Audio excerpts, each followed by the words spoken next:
Hey guys, today I'm making mint and lemon tea.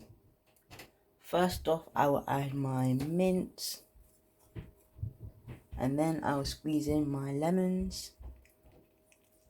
I'll squeeze one in and I'll put one in.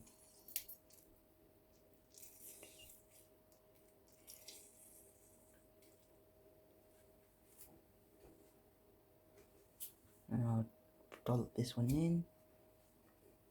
And next I'll add my hot water.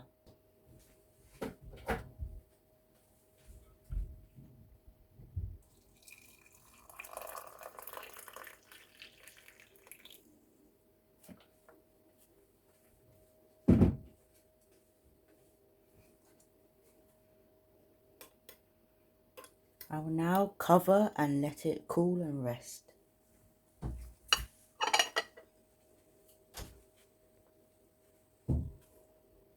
After 5 to 10 minutes,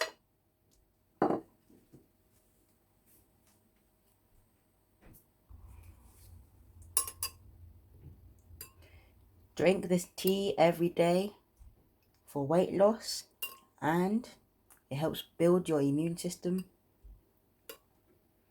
Kindly like, share and comment, and kindly subscribe too. Thanks for watching. Bye.